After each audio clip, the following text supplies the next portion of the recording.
اعوذ باللہ من الشیطان الرجیم بسم اللہ الرحمن الرحیم ابی نستعین وهو خیر الناصرین ومعین۔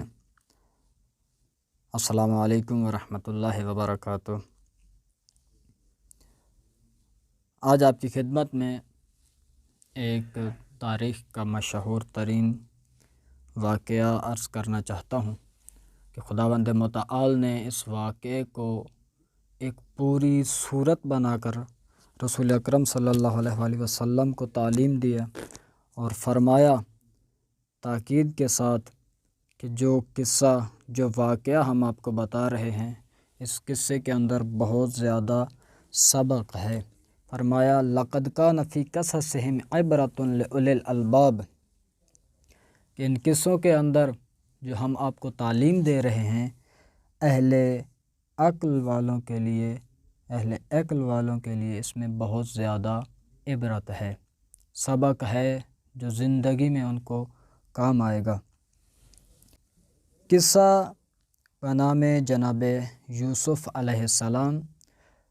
آپ کی گوش گزار کروں گا، اور یہ قصہ خود قرآن کریم سورہ یوسف کی آیات کے ذیل میں ہی بیان ہوگا کہ قرآن مجید میں کس طرح سے اس قصے کو بیان فرمایا ہے، اور آخر میں انشاءاللہ مختصراً اس کا تھوڑا سا جائزہ بھی لیا جائے گا۔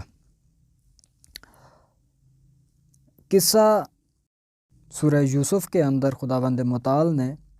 اس طرح سے آغاز کیا اور فرمایا کہ بسم اللہ الرحمن الرحیم، یہ واضح کتاب کی آیات ہیں جو ہم بتا رہے ہیں، یہ صادق خداوند متعال کائنات کے خالق کی طرف سے ہیں، اور آیات قرآن کریم ہیں، آیات ہیں پروردگار کی، کسی کا بنایا ہوا کچھ نہیں ہے۔ ہم اس قرآن کو آپ کی طرف وحی کر کے آپ سے بہترین قصہ بیان کرنا چاہتے ہیں، اور آپ اس سے پہلے ان واقعات سے بے خبر تھے۔ قصہ پھر یوں بیان کرنا شروع کرتے ہیں کہ جب یوسف علیہ السلام نے اپنے باپ سے کہا،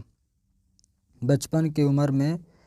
جناب یوسف نے خواب دیکھا اور وہی خواب اپنے بابا کو بیان فرمایا۔ جناب حضرت یعقوب علیہ السلام کی خدمت میں کہا، اے بابا، میں نے خواب میں 11 ستاروں کو دیکھا ہے، اور سورج اور چاند کو میں نے دیکھا کہ وہ مجھے سجدہ کر رہے ہیں۔ یہ خواب سننا تھا کہ پروردگار کے عظیم نبی کو سمجھ آ گئی کہ یہ خواب کوئی معمولی خواب نہیں ہے، یہ خواب بہت عظیم خواب ہے اور بہت ہی کسی عظیم کام کی بشارت ہے۔ اس لیے فوراً جناب یعقوب علیہ السلام نے کہا، بیٹا، اپنا خواب اپنے بھائیوں سے ہرگز بیان نہ کرنا، ورنہ وہ آپ کے خلاف کوئی چال چلیں گے، کیونکہ شیطان انسان کا کھلا دشمن ہے۔ جب بھائی آپ کی یہ عظمت دیکھیں گے تو وہ آپ کے خلاف حسد کی آگ میں بھڑکتے ہوئے آپ کے خلاف کوئی نہ کوئی چال شروع کر دیں گے۔ اس لیے اپنے اس قصے کو، اپنی اس عظمت کو بھائیوں سے چھپا کے رکھنا ہے۔ اس جگہ سے یہ بھی معلوم ہوتا ہے کہ ہر فرد اس قابل نہیں ہوتا، اس ظرف کا مالک نہیں ہوتا کہ اس کے ساتھ ہر بات کی جا سکتی ہو، لہٰذا اچھی بات، حسین بات لازم نہیں ہے کہ ہر بندے کو بتائی جائے کہ یہ تو بہت اچھی بات ہے لہٰذا اس کی تشہیر کی جائے۔ نہ، آیات قرآن ہو، کوئی اچھی بات ہو، کوئی حکمت ہو تو کہا گیا ہے کہ اس کے اہل کے سامنے اس کو بیان کرو، نا اہل کے سامنے ان کو بیان نہ کرو، آپ کے اپنے لیے ہی وبال جان بن جائے گا۔ تو یہاں پر حضرت یعقوب علیہ السلام نے بھی حضرت یوسف کو منع کیا کہ ہرگز اپنا خواب اپنے بھائیوں کو بیان نہیں کرنا، اور آپ کا رب اسی طرح آپ کو برگزیدہ کرے گا اور آپ کو خوابوں کی تعبیر سکھائے گا، اور آپ پر اور آل یعقوب پر اپنی نعمت اسی طرح پوری کرے گا جس طرح اس سے پہلے آپ کے اجداد حضرت ابراہیم، حضرت اسحاق پر کر چکا ہے۔ بے شک آپ کا رب بڑا علم والا، حکمت والا ہے۔ بالتحقیق یوسف اور ان کے بھائیوں کے قصے میں پوچھنے والوں کے لیے بہت نشانیاں ہیں۔ قرآن کریم دوبارہ تاکید فرما رہا ہے، آغاز میں بھی تاکید ہے اور اس سورہ کے آخر میں بھی دوبارہ تاکید کر کے قرآن مجید نے کہا ہے کہ اس قصے میں بہت زیادہ نشانیاں، بہت زیادہ آیات موجود ہیں، بہت زیادہ اسباق موجود ہیں سوچنے والوں کے لیے، پوچھنے والوں کے لیے، عقل والوں کے لیے۔ اس لیے اس پورے قصے کو ایک پوری صورت بنا کر پروردگار نے بڑے اہتمام کے ساتھ پروردگار نے رسول اکرم صلی اللہ علیہ وآلہ وسلم کو تعلیم دیا۔ آگے قصے کو ادامہ دیتے ہوئے قرآن مجید میں سورہ یوسف میں پروردگار فرماتے ہیں، جب بھائیوں نے آپس میں کہا کہ یوسف اور اس کا بھائی ہمارے ابا کو یعنی حضرت یعقوب علیہ السلام کو ہم سے زیادہ پیارے ہیں، کہ حضرت یعقوب جناب یوسف اور جناب بنجامین سے زیادہ محبت کرتے ہیں، حالانکہ ہم ایک جماعت ہیں، ہم 10 بھائی ہیں، لیکن ہم سے وہ محبت نہیں کرتے اس طرح جس طرح حضرت یوسف اور ان کے چھوٹے بھائی سے کرتے ہیں۔ اور کہا کہ بے شک ہمارا ابا تو سری غلطی پر ہیں، نبی کے بیٹے، نبی کی اولاد نبی کو نہیں پہچان رہی اور خود اپنے باپ کو گمراہ کہہ رہے۔ یہ بھی ایک نشانی ہے، یہ بھی ایک آیت ہے سوچنے والوں کے لیے کہ یوں نہیں کہ جس کا حسب بلند ہوگا، جس کا نسب بلند ہوگا، جو کسی بڑی شخصیت کا بیٹا ہوگا، اس کا مقام بلند ہوگا، وہ اچھا بھی ہوگا، وہ نیک بھی ہوگا۔ جو ہمارے معاشرے میں یہ سوچ پائی جاتی ہے کہ یہ اس فیملی سے تعلق رکھتا ہے، اس کا والد اس طرح کا ہے، اس کا آباء و اجداد اتنے نیک تھے، یہ بھی ایسا ہوگا، نہ۔ کسی کا عمل کسی دوسرے کو فائدہ نہیں دیتا، نبی کا عمل نبی کی اولاد کو کوئی فائدہ نہیں دیتا۔ خود اولاد نبی خود نبی کو کہہ رہے ہیں کہ یہ سری غلطی پر ہیں۔ شیطان نے ایک وسوسہ ان کے ذہنوں میں ڈالا جب وہ ان کے دماغوں میں آیا کہ حضرت یوسف اور ان کے بھائی سے ہمارے ابا جان بہت محبت کرتے ہیں اور ہم کام بھی کرتے ہیں، کاج کرتے ہیں اور ہم تعداد میں بھی زیادہ ہیں، لیکن ابو حضرت یعقوب ہم سے محبت نہیں کرتے۔ تو شیطان نے موقع دیکھتے ہوئے ان کے دلوں میں ایک وسوسہ ڈالا، ایک خیال ڈالا اور کہا کہ یوسف کو مار ڈالو، یہ قصہ ہی ختم کر دو، یوسف کو مار ڈالو یا اسے کسی سرزمین میں پھینک دو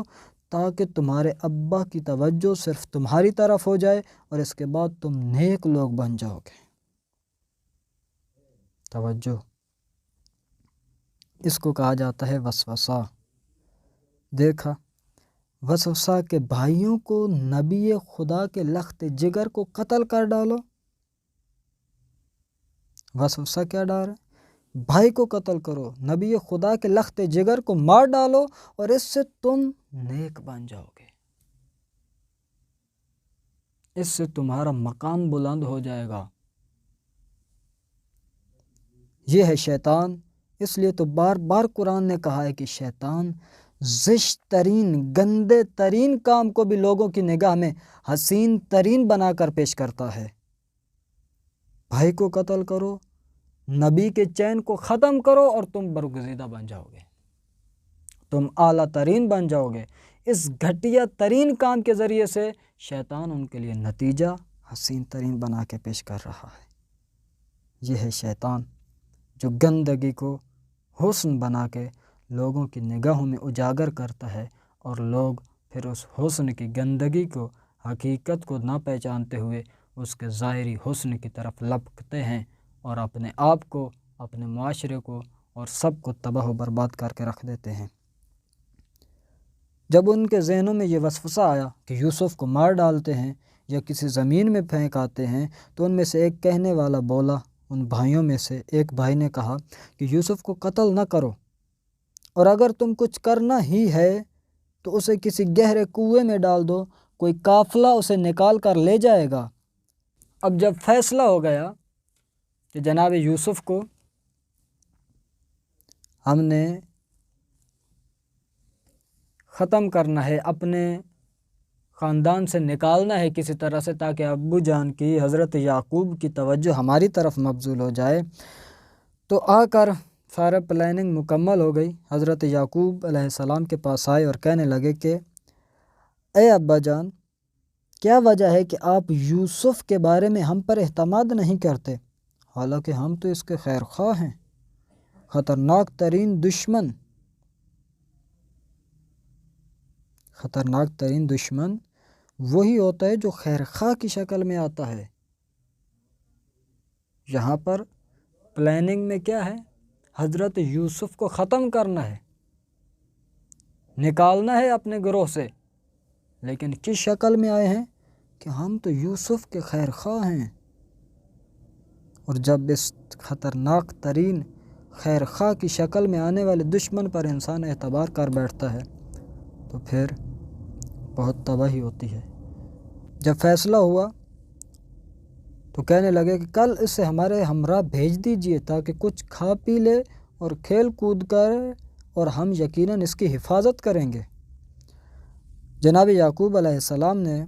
کہا کہ تمہارا اسے لے جانا میرے لیے حزن، پریشانی کا باعث ہے۔ میں ڈرتا ہوں اور مجھے ڈر ہے کہ اسے کہیں بھیڑیا کھا نہ جائے اور تم اس سے غافل رہو۔ تم جناب یوسف کی حفاظت نہ کرو اور کہیں بھیڑیے اس کو کھا نہ جائیں۔ کہنے لگے کہ ہم اتنی بڑی جماعت ہیں، 10 بھائی ہیں، اس کے باوجود اگر یوسف کو بھیڑیا کھا جائے تو پھر ہمارا کیا فائدہ؟ آخر کسی طرح سے انہوں نے حضرت یعقوب کو راضی کیا۔ حضرت یعقوب نے یوسف کو بھائیوں کے ساتھ بھیج دیا۔ جب وہ اسے لے گئے اور سب نے اتفاق کر لیا کہ اسے گہرے کنویں میں ڈال دیں، تو اسی بچپن کی عمر میں پروردگار نے جناب یوسف کی طرف وحی کی کہ ایک دن ایسا آئے گا اے یوسف کہ آپ ان کے پاس ان کے اس فعل شنی، اس بدترین کام کے بارے میں انہیں ضرور بتائیں گے، جبکہ انہیں اس بات کا شعور تک نہیں ہوگا۔ خداوند متعال نے اس وقت ہی حضرت یوسف کو بتایا تھا کہ آپ کامیاب ہو جائیں گے، لیکن کیسے یہ نہیں بتایا۔ یوسف کو کنویں میں ڈال دیا اور رات کے شروع ہونے کا انتظار کرنے لگے۔ جب یوسف کو کنویں میں ڈالا تو اب انتظار کرنے لگے کسی طرح سے اندھیرا ہو اور ہم اپنی معصومانہ شکلیں بنا کر منافقین والی بابا کے پاس جائیں کہ انہیں تو ہم نہیں بچا سکے۔ پھر جب رات کی ابتدا ہوئی تو اپنے بابا حضرت یعقوب علیہ السلام کے پاس روتے ہوئے آئے، بہانے بازی کرنے لگے اور کہنے لگے اے ابا جان، ہم دوڑ لگانے میں مصروف ہو گئے تھے اور یوسف کو اپنے سامان کے پاس چھوڑ گئے تھے اور اسے بھیڑیا کھا گیا، لیکن ہم کو معلوم ہے کہ آپ ہماری بات نہیں مانیں گے اگرچہ ہم سب سچے ہیں۔ اور ساتھ وہ یوسف کے کرتے پر جھوٹا خون لگا کر لے آئے۔ حضرت یعقوب نے کہا نہیں، ایسا نہیں ہے جیسا تم بیان کر رہے ہو، تم نے اپنے تائیں ایک نئی بات بنائی ہے، ایک بہانہ تراشا ہے، پس میں بہت اچھے صبر کا مظاہرہ کروں گا اور جو بات تم بیان کر رہے ہو اس پر اللہ ہی سے مدد طلب کروں گا۔ جس کنویں میں انہوں نے حضرت یوسف کو پھینکا تھا، اسی کنویں کے قریب پھر ایک قافلہ آیا اور انہوں نے اپنے سقا یعنی پانی پلانے والے کو بھیجا کہ جاؤ کنویں سے پانی لے کر آؤ۔ جب اس نے اپنا ڈول کنویں میں ڈالا اور جب ڈول نکالا تو صرف ڈول نہیں بلکہ یوسف بھی ساتھ اویزاں نکلے۔ ساقی قافلہ بولا کیا خوب، یہ تو ایک لڑکا ہے، ایک بچہ ہے، اور پھر قافلے والوں نے جناب یوسف کو تجارتی سامان بنا کر چھپا لیا تاکہ جناب یوسف کو بیچ دیں گے اور تجارت کریں گے۔ اور کتنی قیمت لی ہوگی جناب یوسف کی؟ جناب یوسف کی قیمت کیا لگی ہوگی؟ جو ہم لوگوں سے سنتے آئے ہیں، جو ہمیں سنا ہے، وہ تو یہ ہے کہ یوسف کی قیمت اتنی تھی کہ بادشاہ کے علاوہ کوئی خرید نہیں سکا تھا، جبکہ قرآن فرماتا ہے کہ انہوں نے چند کوڑیوں کے بدلے میں بیچ دیا۔ قرآن مجید سورہ یوسف آیا 20 ہے کہ انہوں نے یوسف کو تھوڑی سی قیمت معدود چند درہموں کے عوض بیچ ڈالا، اور اس میں زیادہ طمع بھی نہیں رکھتے تھے وہ لوگ۔ مال تھا، بغیر کسی محنت کے ہاتھ آیا، چلو جتنے بھی مل جائیں بس اس کو بیچ کر پیسے حاصل کرتے ہیں۔ کوڑیوں کے عوض تھوڑی سی قیمت میں چند درہموں کے عوض جناب یوسف کو بازار مصر میں بیچ ڈالا۔ مصر کے جس وزیر یعنی پوتیفار نے انہیں خریدا، اس نے اپنی بیوی یعنی زلیخا سے کہا کہ اس کا مقام معزز رکھنا، ممکن ہے کہ وہ ہمارے لیے فائدہ مند ہو یا ہم اسے اپنا بیٹا بنا لیں۔ اور اس طرح پروردگار نے یوسف کو اس سرزمین مصر میں مکان اور جگہ فراہم کی، اور قرآن یہ بھی فرماتا ہے کہ یہ اس لیے بھی تھا کہ ہم انہیں خوابوں کی تعبیر کی تعلیم دیں، اور اللہ اپنے امر میں غالب ہے لیکن اکثر لوگ جانتے نہیں ہیں۔ بچپن گزارنے کے بعد جب یوسف اپنی جوانی کو پہنچے تو پروردگار نے انہیں علم اور حکمت عطا کی اور فرمایا کہ ہم ہر نیکی کرنے والوں کو ایسی ہی جزا دیا کرتے ہیں۔ اور پھر جوانی میں وہ ماجرا شروع ہو گیا جس کی وجہ سے یہ داستان زیادہ مشہور ہے کہ یوسف جس عورت کے گھر میں تھے یعنی زلیخا، اس نے انہیں اپنے ارادے سے منحرف کر کے اپنی طرف مائل کرنا چاہا، اور 7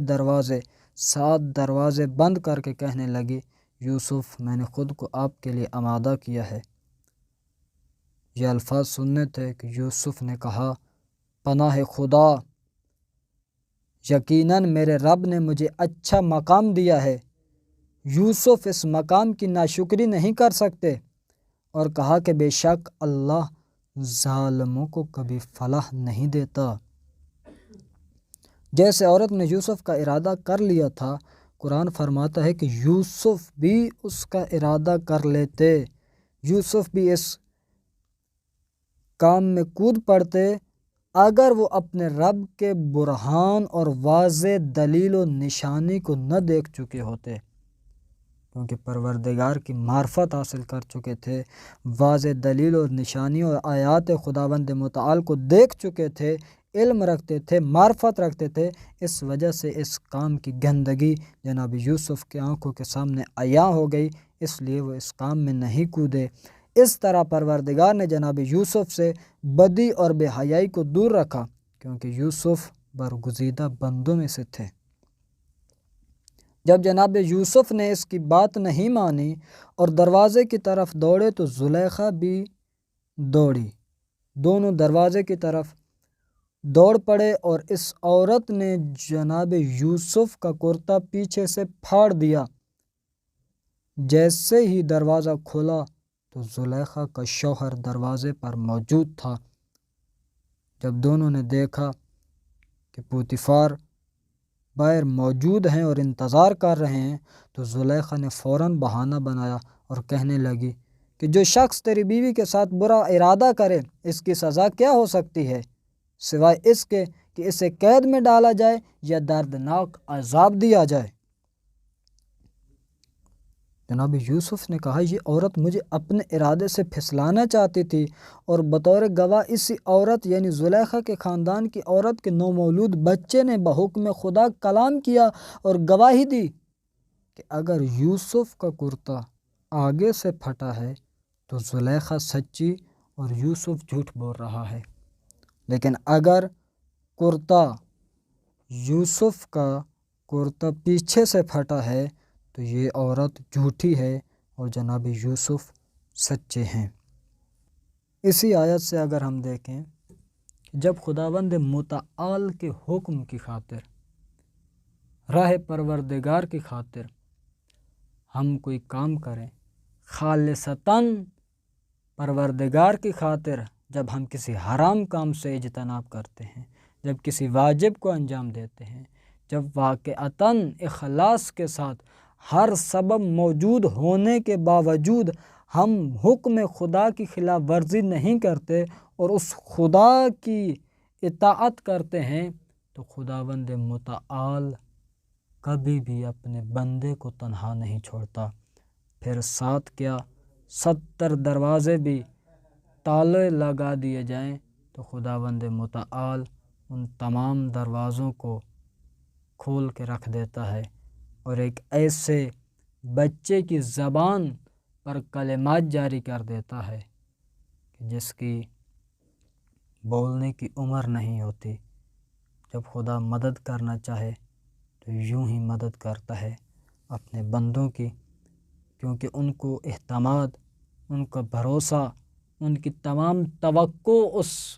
قوی و قادر خدا پر ہوتی ہے، اور پھر وہ اپنی قدرت کا مظاہرہ کرتا ہے اور اپنے بندوں کی مدد کرتا ہے۔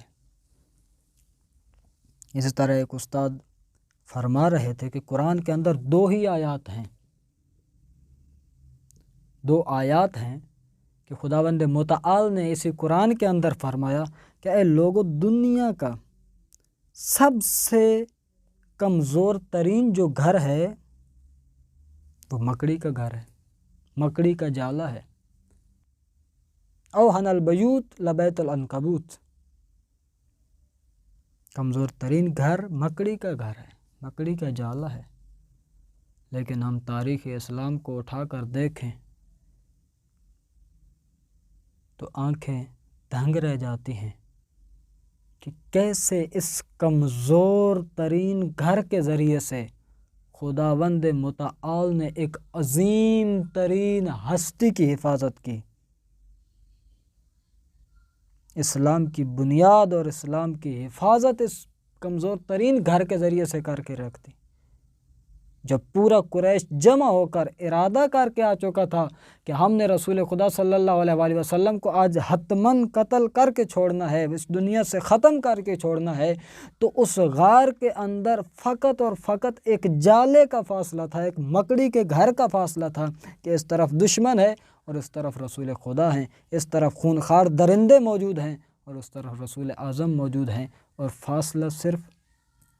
مکڑی کے جالے کا ہے۔ اس کمزور ترین گھر سے رسول خداوند متعال کی حفاظت کی اور اپنے بندے کی مدد فرمائی۔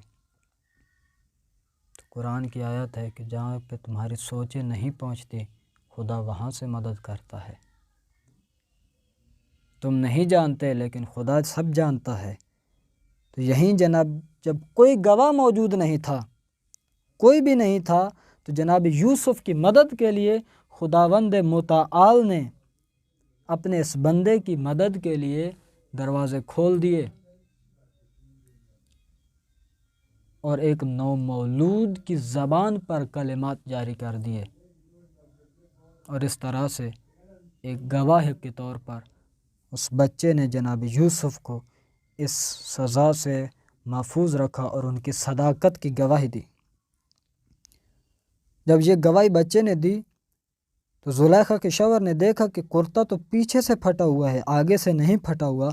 تو کہا بے شک یہ سب تم عورتوں کی فریب کاری ہے، تم عورتوں کی فریب کاری تو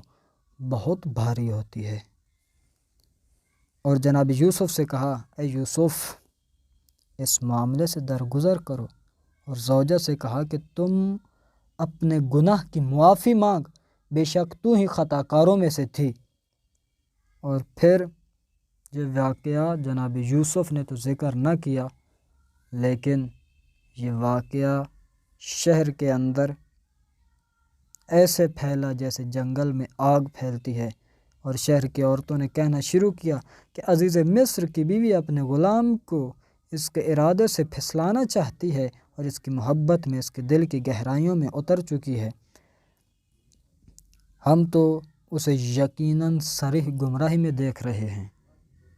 جب زلیخا نے عورتوں کی مکرانہ باتیں سنی تو انہیں بلا بھیجا اور ان کے لیے مسندیں تیار کیں، اور ان میں سے ہر ایک کے ہاتھ میں ایک چھری دے دی اور کہا کہ پھل کاٹیں۔ جب وہ پھل کاٹنے لگی تو انہوں نے جناب یوسف کو کہا کہ یوسف ان کے سامنے نکل آؤ۔ بس جب عورتوں نے انہیں دیکھا تو انہیں بڑا حسین پایا اور وہ اپنے ہاتھ کاٹ بیٹھی اور کہنے لگی پاک ہے ذات پروردگار، یہ بشر نہیں ہے، یہ تو کوئی معزز فرشتہ ہے۔ اس وقت جب عورتوں کے یہ الفاظ تھے تو زلیخا بولی یہ وہی ہے جس کے بارے میں تم مجھے طعنے دیتی تھیں، اور بے شک میں نے اسے اپنے ارادے سے پھسلانے کی کوشش کی، مگر اس نے اپنی عصمت قائم رکھی اور میرا حکم نہ مانے گا تو ضرور قید کر دیا جائے گا اور خوار بھی ہوگا۔ جب یوسف نے یہ سنا کہ اب مشکلات ہیں، ایک طرف خداوند متعال کی نافرمانی ہے، ایک طرف آسائشیں ہیں، لذتیں ہیں، سب کچھ موجود ہے، محل موجود ہیں، آسائشیں ہیں، نرم بستر ہے، سب کچھ دنیا کی ہر آسائش موجود ہے، لیکن شرط کیا ہے؟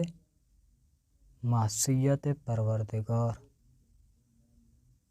خدا کی نافرمانی۔ کہ خدا کی نافرمانی کرو تو یہ سب کچھ تمہارے قدموں میں رکھ دیا جائے گا، لیکن دوسری طرف کیا ہے؟ قید، بند، تازیانے، بھوک، پیاس، گرمی کی شدت، سب مشکلات موجود ہیں، لیکن ساتھ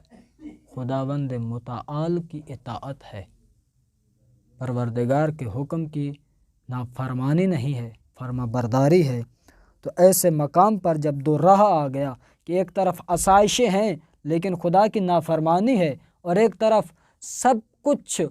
اجاڑ دیا جائے گا، سب کچھ ختم کر دیا جائے گا، لیکن راہ خدا پر رہا جائے گا، اطاعت خداوند متعال کی جائے گی، اس وقت جناب یوسف نے کہا اے خدایا، اے پروردگار، اے میرے رب، قید مجھے اس چیز سے زیادہ پسند ہے جس چیز کی طرف یہ عورتیں مجھے دعوت دے رہی ہیں۔ مجھے مشکلات برداشت ہیں لیکن تیری نافرمانی برداشت نہیں ہے مجھ کو، اور اگر تو ان کی مکاریاں مجھ سے دور نہ فرمائے گا تو میں ان عورتوں کی طرف راغب ہو جاؤں گا اور نادانوں میں سے شامل ہو جاؤں گا۔ اے پروردگار، اس مصیبت سے نکلنے کے لیے تمہاری نصرت لازمی ہے،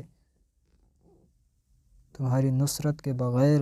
میں ان کے مکر سے بچ نہیں سکتا۔ اور پھر جب جناب یوسف نے دعا کی تو یوسف کے رب نے یوسف کی دعا سن لی اور یوسف سے ان عورتوں کی مکاری دور کر دی۔ بے شک وہ خوب سننے والا ہے، جاننے والا ہے، علیم ہے، حلیم ہے، حکیم ہے۔ اور پھر یوسف کی پاک دامنی کی علامت دیکھ چکنے کے باوجود، اعتراف کرنے کے باوجود کہ یہ پاک دامن ہے، انہوں نے پھر بھی یہ مناسب سمجھا کہ یوسف کو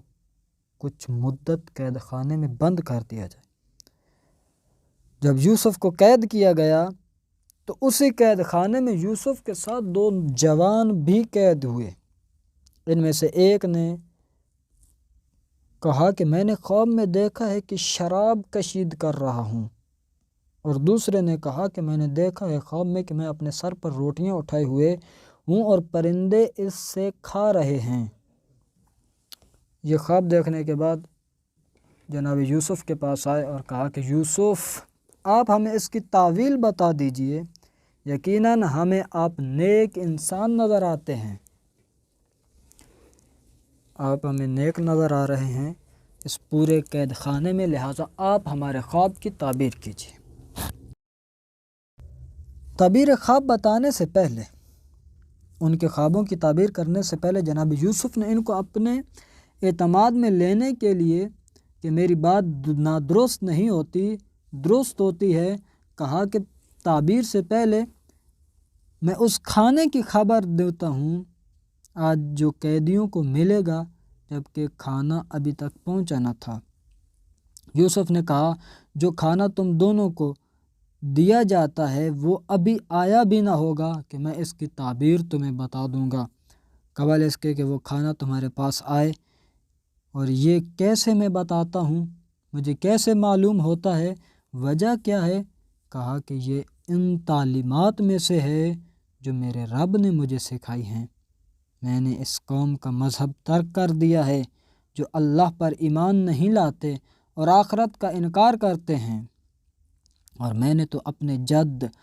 اجداد حضرت ابراہیم اور اسحاق علیہ السلام اور یعقوب علیہ السلام کے مذہب کو اپنایا ہے۔ ہمیں کسی چیز کو اللہ کا شریک بنانے کا حق حاصل نہیں ہے۔ ہم پر اور دیگر لوگوں پر یہ اللہ کا فضل ہے، لیکن اکثر لوگ شکر نہیں کرتے۔ یہ سب بتانے کے بعد کہا کہ اے میرے زندان کے ساتھیوں، کیا متفرق ارباب، الگ الگ خدا، ہر قبیلے کا الگ خدا، ہر گھر میں باپ کا الگ خدا، ماں کا الگ خدا، ہر ایک کا الگ الگ خدا، کیا متفرق ارباب بہتر ہیں یا وہ ایک جو یکتا ہے، جو سب پر غالب ہے؟ تم لوگ اللہ کے سوا جن چیزوں کی بندگی کرتے ہو وہ صرف تم اور تمہارے باپ دادا کے خود ساختہ نام ہیں۔ اللہ نے تو ان پر کوئی دلیل نازل نہیں کی، اقتدار تو صرف اللہ ہی کا ہے۔ اس نے حکم دیا ہے کہ اس کے سوا تم کسی کی بندگی نہ کرو، یہی مستحکم دین ہے، لیکن اکثر لوگ نہیں جانتے۔ پھر ان کے خوابوں کی تعبیر بتاتے ہوئے جناب یوسف نے کہا، اے میرے زندان کے ساتھیوں، تم دونوں میں سے ایک تو اپنے مالک بادشاہ کو شراب پلائے گا اور دوسرا سولی چڑھا دیا جائے گا، پھر پرندے اس کا سر نوچ کھائیں گے۔ جو بات تم دونوں مجھ سے دریافت کر رہے تھے، اس کا فیصلہ ہو چکا ہے۔ اور ان دونوں میں سے جس کی رہائی کا خیال کیا تھا، یوسف نے اسے کہا، اپنے مالک شاہ مصر سے میرا ذکر کرنا، مگر شیطان نے اسے بھلا دیا کہ وہ اپنے مالک سے یوسف کا ذکر کرے، اور یوں یوسف پھر کئی سال زندان میں پڑے رہے۔ پھر آخر ایک دن کئی سال گزرنے کے بعد خود بادشاہ نے خواب دیکھا، اور بادشاہ نے کہا کہ میں نے خواب میں 7 موٹی گائیں دیکھی ہیں جنہیں 7 دبلی گائیں کھا رہی ہیں، اور 7 سبز خوشے ہیں اور 7 خشک خوشے ہیں۔ اے دربار والو، اگر تم خوابوں کی تعبیر کر سکتے ہو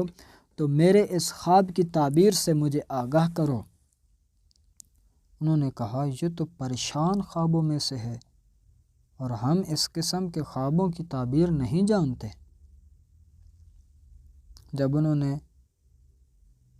اپنی عاجزی کا اظہار کیا تو ان 2 قیدیوں میں سے جس کی رہائی ہوئی تھی اور وہ اپنے مالک بادشاہ کو شراب کشید کر کے دیتا تھا، اسے بڑی مدت کے بعد یاد آیا کہ ہاں، قید خانے میں ایک تھا جس نے میرے ذمہ بات بھی لگائی تھی اور وہ خوابوں کی درست تعبیر بھی کرتا تھا۔ بڑی مدت کے بعد یاد آ گئی بات۔ اس نے کہا، میں تمہیں اس خواب کی تعبیر بتاتا ہوں، مجھے یوسف کے پاس زندان بھیج دیجیے۔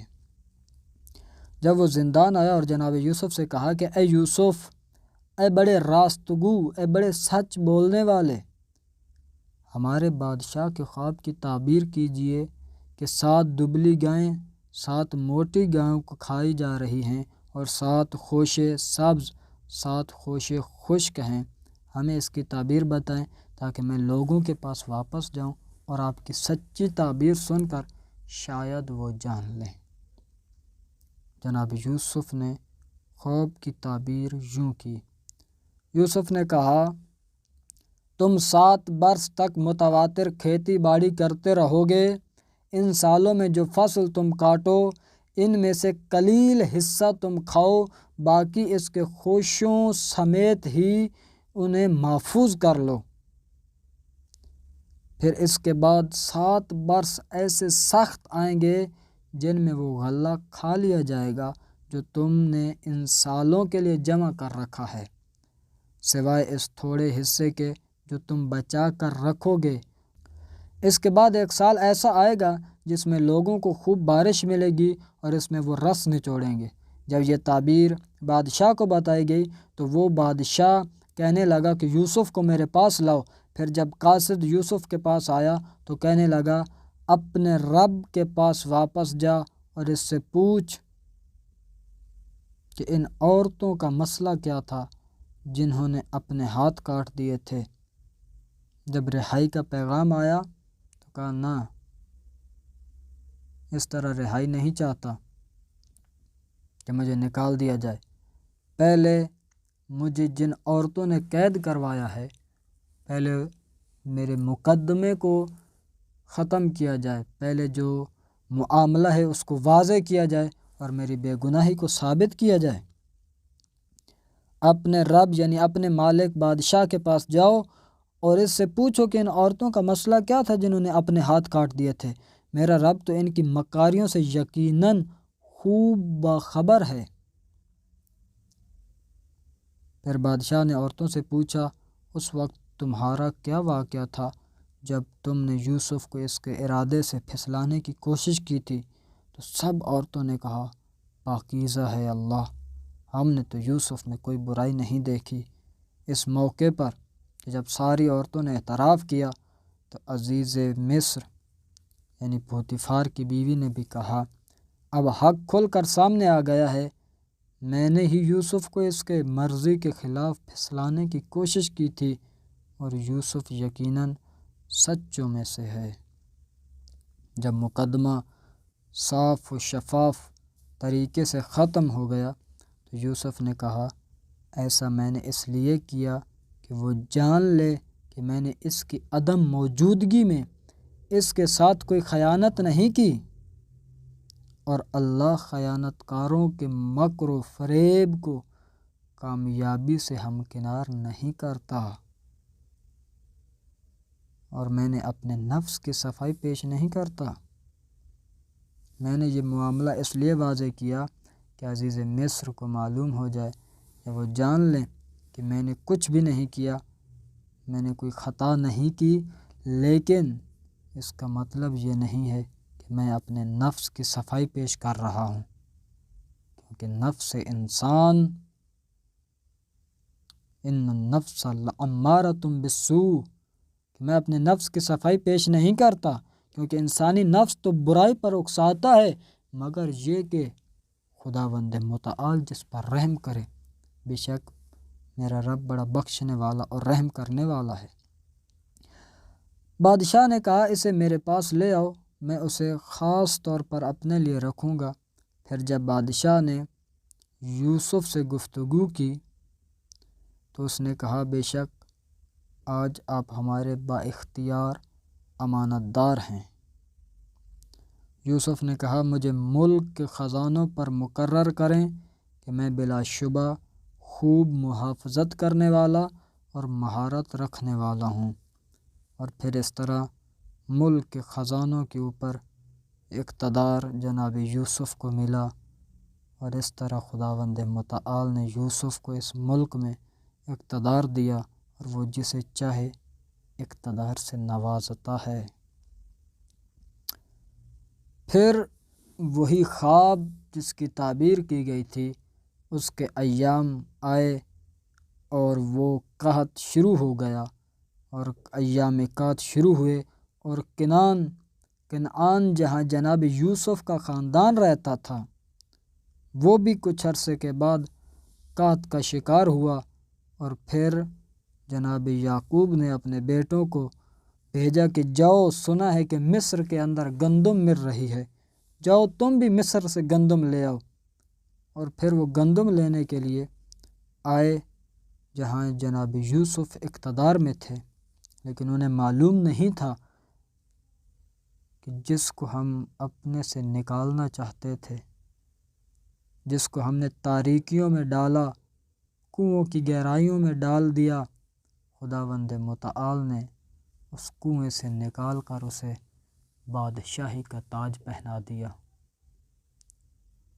وہ نہیں جانتے تھے کہ یہ یوسف ہی ہیں، یوسف اقتدار میں ہیں، لیکن جب گندم لینے آئے اور برادران یوسف جب مصر آئے اور یوسف کے ہاں حاضر ہوئے تو حضرت یوسف نے انہیں پہچان لیا، لیکن وہ یوسف کو پہچان نہیں رہے تھے کہ یہ کون ہیں۔ گندم لے لی تو جناب یوسف نے فرمایا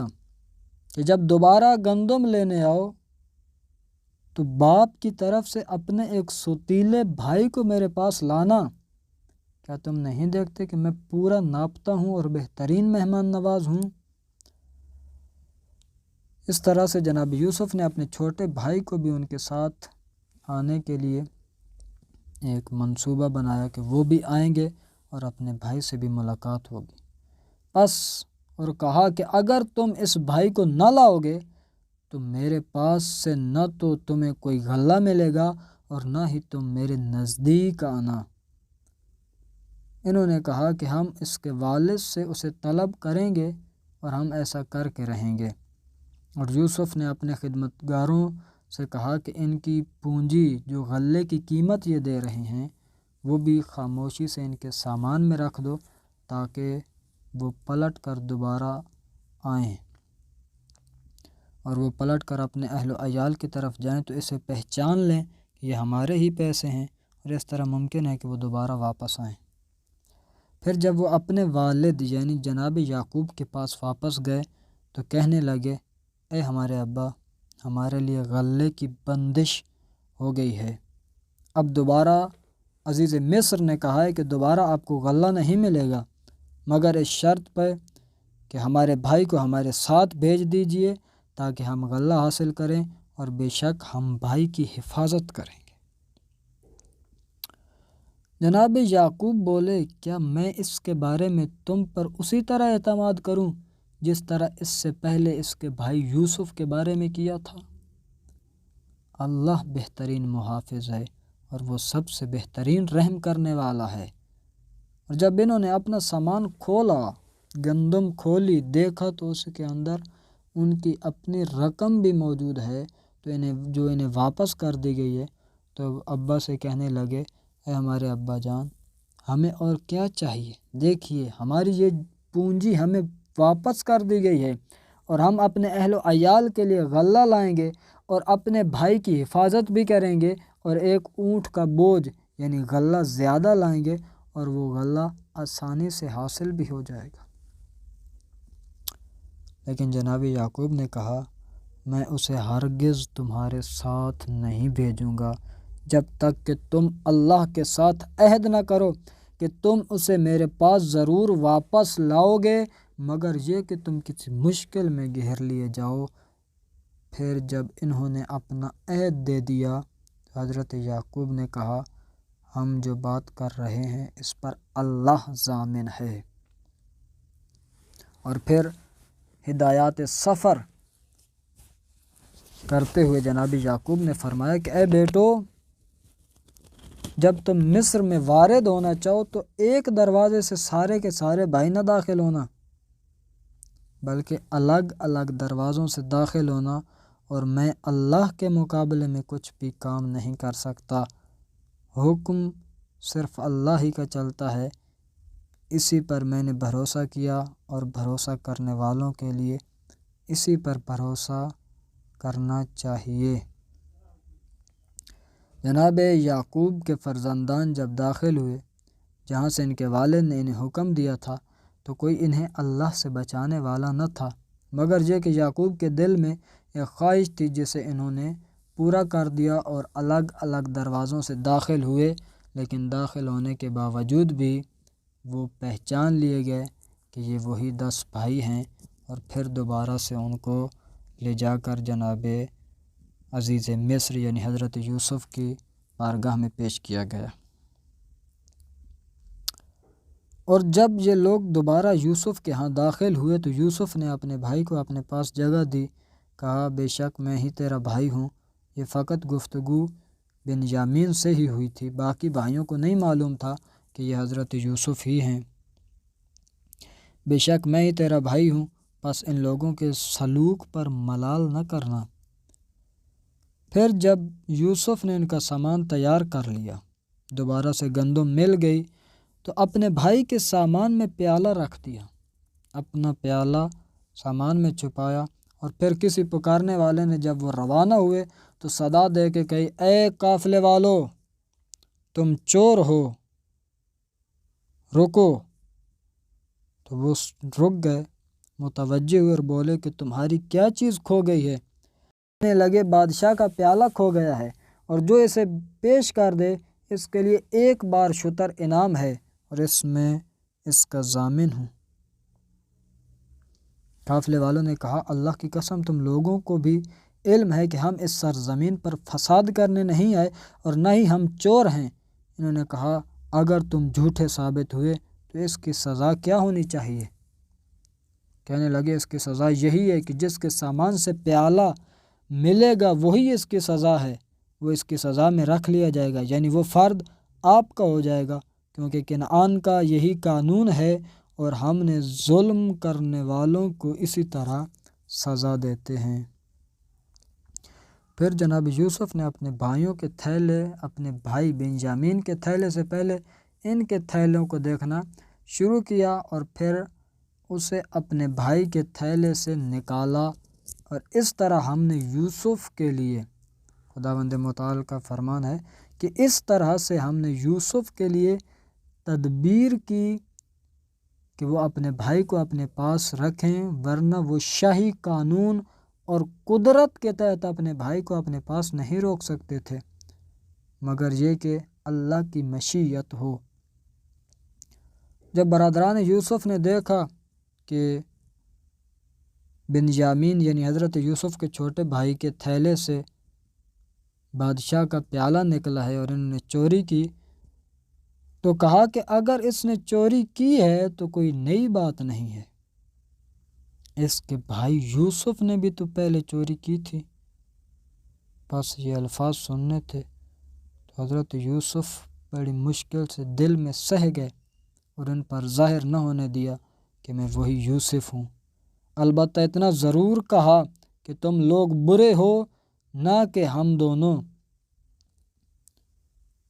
تم لوگ برے ہو اور جو بات تم بیان کر رہے ہو اسے اللہ بہتر جانتا ہے۔ وہ کہنے لگے اے عزیز، اس کا باپ بہت سن رسیدہ ہو چکا ہے، بس آپ اس کی جگہ ہم میں سے کسی کو رکھ لیں، ہمیں آپ نیکی کرنے والے نظر آتے ہیں۔ جناب یوسف نے کہا پناہ بے خدا، یہ کیسے ہو سکتا ہے کہ ہمارا سامان ہمیں ملا ہے، اس کے جس سے ہمیں یہ سامان ملا ہم اس کے علاوہ کسی اور کو پکڑیں؟ اگر ہم ایسا کریں تو یہ زیادتی ہوگی اور زیادتی کرنے والوں میں سے ہوں گے۔ اور اس طرح وہ بھائی پھر مایوس ہو گئے تو الگ ہو کر مشورہ کرنے لگے۔ ان کے بڑے نے کہا کیا تمہیں نہیں معلوم تمہارے والد نے تم سے اللہ کا وعدہ لیا ہے اور اس سے پہلے بھی یوسف کے بارے میں تقصیر کر چکے ہو، لہٰذا میں تو اس سرزمین سے ہلنے والا نہیں ہوں جب تک میرے والد مجھے اجازت نہ دیں یا اللہ میرے بارے میں کوئی فیصلہ نہ کرے، اور وہ بہترین فیصلہ کرنے والا ہے۔ تم اپنے والد کے پاس جاؤ اور اسے کہو اے ہمارے ابا جان، آپ کے بیٹے نے چوری کی ہے اور ہمیں جو علم ہوا اس کی ہم نے گواہی دے دی ہے اور غیب کے ہم ذمہ دار نہیں ہیں،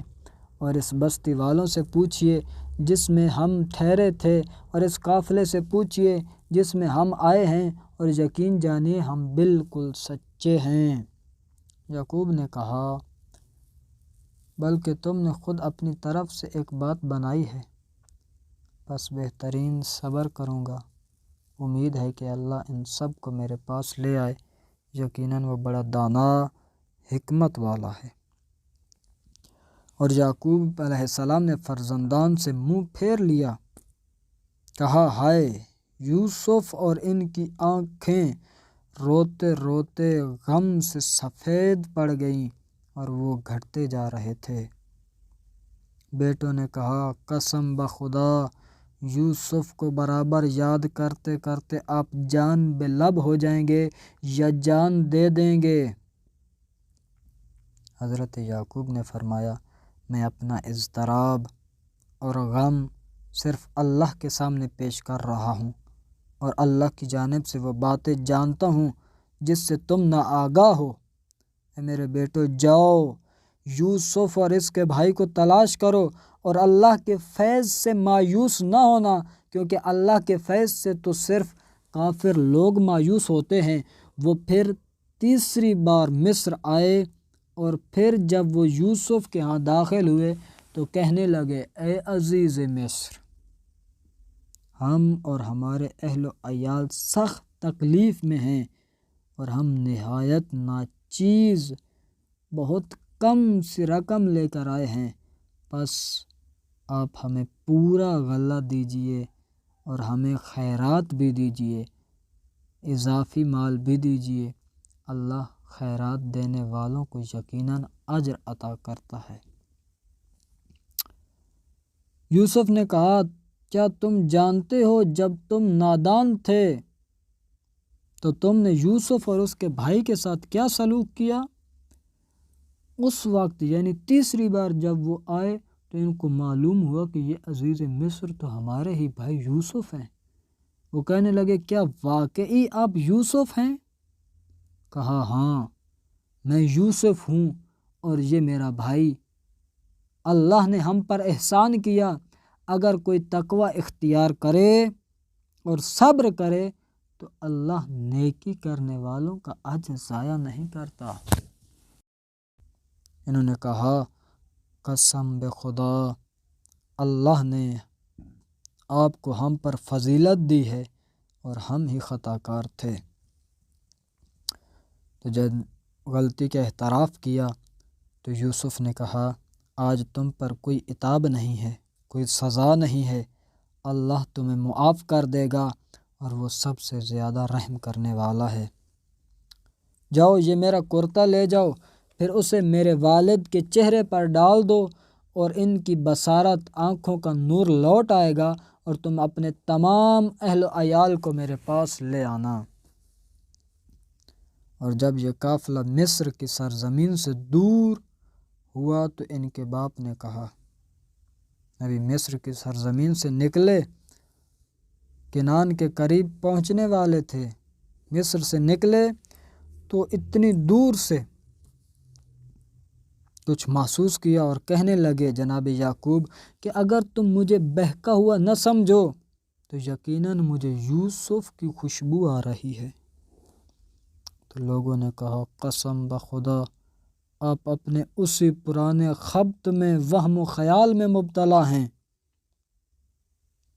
انہوں نے پھر جناب یعقوب نبی خدا کو جھٹلایا کہ تمہارا یہ وہی پرانا وہم و خیال ہے کہ یوسف کی خوشبو آ رہی ہے۔ پھر جب وہ کرتے والا، وہ بشارت دینے والا آیا تو اس نے یوسف کا کرتا جناب یعقوب کے چہرے پر ڈالا تو وہ دفعتاً بینا ہو گئے، دیکھنے والے ہوئے۔ تو جناب یعقوب کہنے لگے کیا میں تم سے نہیں کہا تھا کہ میں اللہ کی طرف سے وہ باتیں جانتا ہوں جو تم نہیں جانتے؟ جب یہ سب دیکھا تو اس وقت بیٹوں نے کہا اے ہمارے ابا، ہمارے گناہوں کو مغفرت کے لیے دعا کیجیے، ہم ہی خطا کار تھے۔ 30 سال بعد جا کر جب سب کچھ عیاں ہو گیا تو انہوں نے اپنے گناہوں کی معافی طلب کی۔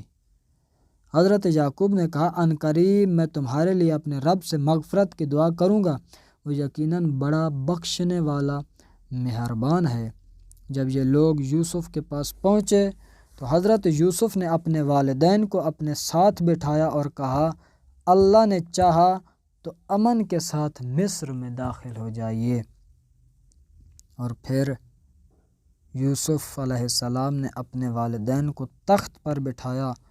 اور پھر وہ سب جناب یوسف کے آگے سجدے میں گر پڑے اور یوسف نے کہا اے ابا جان، یہی میرے اس خواب کی تعبیر ہے جو میں نے پہلے دیکھا تھا، یقیناً میرے رب نے اسے سچ کر دکھایا اور اس نے سچ مچ مجھ پر احسان کیا۔ جب مجھے زندان سے نکالا بعد اس کے کہ یہ شیطان نے میرے اور میرے بھائیوں کے درمیان فساد ڈالا، آپ کو صحرا سے یہاں لے آیا، یقیناً میرا رب جو چاہتا ہے اسے تدبیر خفی سے انجام دیتا ہے جو کسی پر عیاں نہیں ہوتی، کسی کو معلوم نہیں ہوتا، یقیناً وہی بڑا دانا اور حکمت والا ہے۔ اے میرے رب، تو نے مجھے اقتدار کا ایک حصہ عنایت فرمایا اور ہر بات کے انجام کا علم دیا۔ آسمانوں اور زمینوں کے پیدا کرنے والے، تو ہی دنیا میں بھی میرا سرپرست ہے اور آخرت میں بھی تو ہی میرا سرپرست ہے۔ مجھے دنیا سے مسلمان اٹھا لے، یعنی جب میں وفات پاؤں تو تیری راہ میں تسلیم ہوں اور نیک بندوں میں سے شامل فرما۔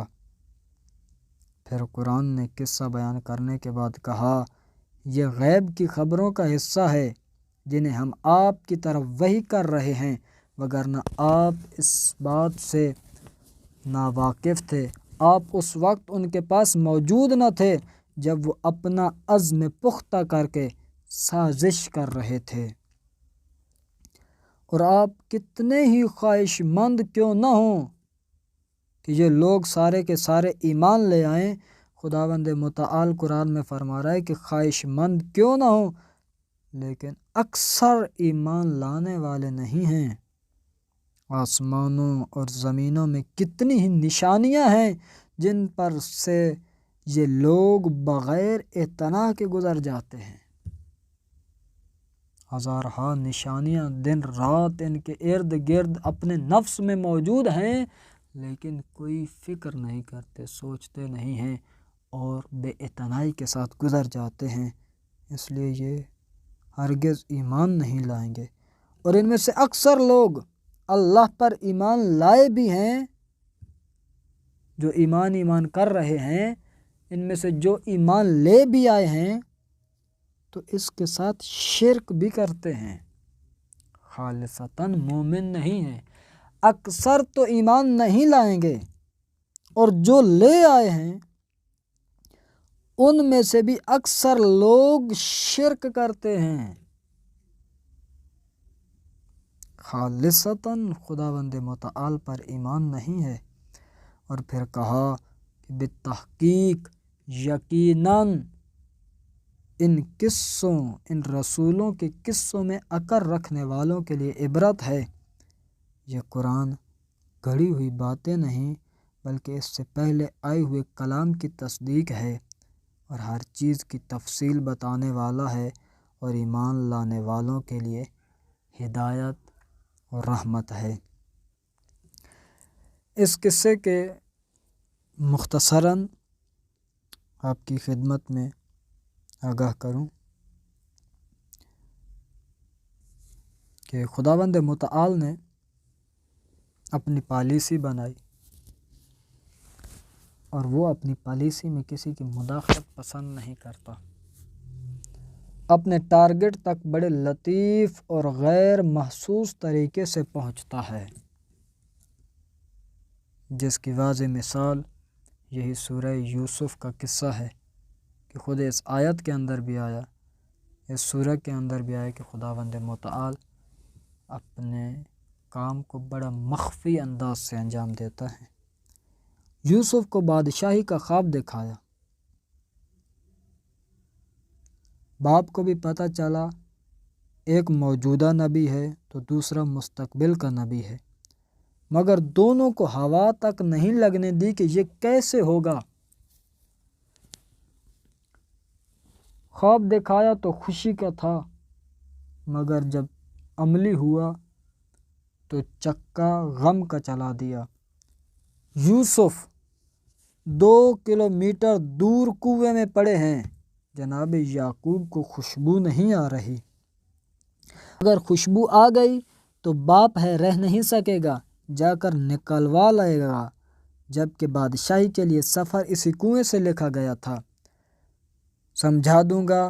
تو بھی اخلاقی طور پر بہت برا لگتا ہے کہ ایک باپ اپنے بیٹے کو بادشاہ بنانے کے لیے اسے کنویں میں ڈال کر درخت کے پیچھے سے جھانک جھانک کر دیکھ رہا ہو کہ قافلے والوں نے اسے اٹھایا ہے یا نہیں۔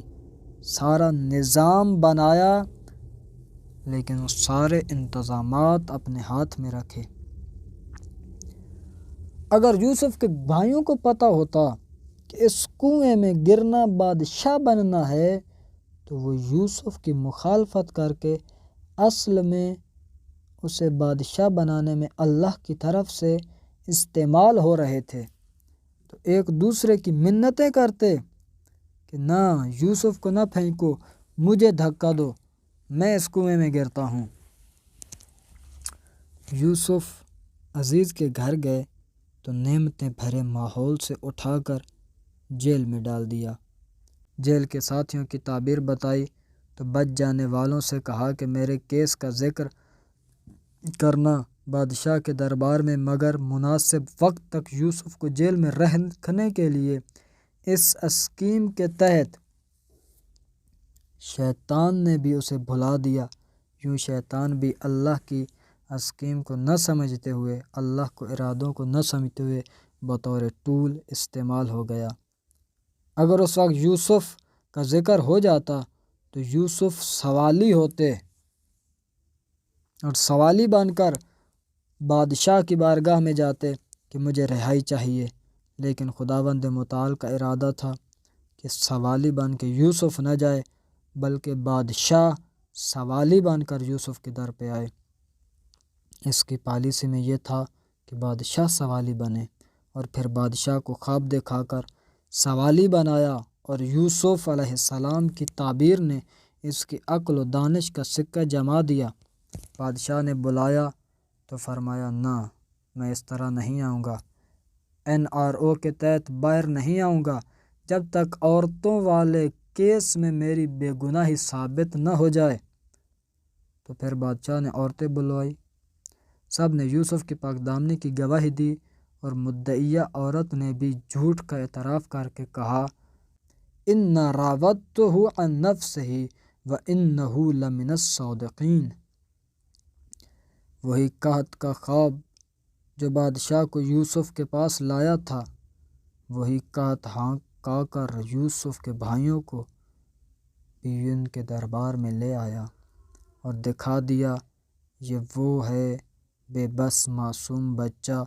جسے تمہارے حسد نے بادشاہ بنایا۔ فرمایا پہلے بھی تم میرا کرتا لے کر گئے تھے جس نے میرے باپ کی بینائی کھا لی، کیونکہ وہ اسی کرتے کو سونگ سونگ کر گریہ کیا کرتے تھے۔ فرمایا اب یہ کرتا لے جاؤ، یہ وہی کھوئی ہوئی بینائی کو واپس لے آئے گا۔ اب یوسف نہیں، یوسف کا کرتا مصر سے چلا ہے تو کنعان کے صحرا مہک اٹھے ہیں۔ یعقوب چیخ پڑے انی لأجد ریح یوسف لولا ان تفندون، تم مجھے سٹھایا ہوا نہ کہو تو میں ایک بات کہوں، مجھے یوسف کی خوشبو آ رہی ہے۔ سبحان اللہ، جب رب نہیں چاہتا تو 2 کلومیٹر دور کنویں سے خبر نہیں آنے دی، اور جب چاہا تو مصر سے کنعان تک خوشبو سفر کر گئی۔ اللہ غالب علی امرہ، واللہ غالب علی امرہ ولکن اکثر الناس لا یعلمون۔ اللہ جو چاہتا ہے وہ کر رہتا ہے، مگر اکثر لوگ ناآگاہ ہیں۔ یاد رکھیں، آپ کے عزیزوں کی چالیں اور حسد شاید آپ کے بارے میں اللہ کی خیر کی اسکیم کو ہی کامیاب بنانے کی کوئی خدائی چال ہو۔ انہیں کرنے دیں جو وہ کرتے ہیں۔ اللہ پاک سے خیر مانگیں۔ خداوند متعال ہر انسان کو اپنی حفظ و امان میں رکھے، اور خداوند متعال ہمیں اس قصوں سے عبرت حاصل کرنے اور ان پر عمل کرنے کی توفیق عطا فرمائے۔ السلام علیکم ورحمۃ اللہ وبرکاتہ۔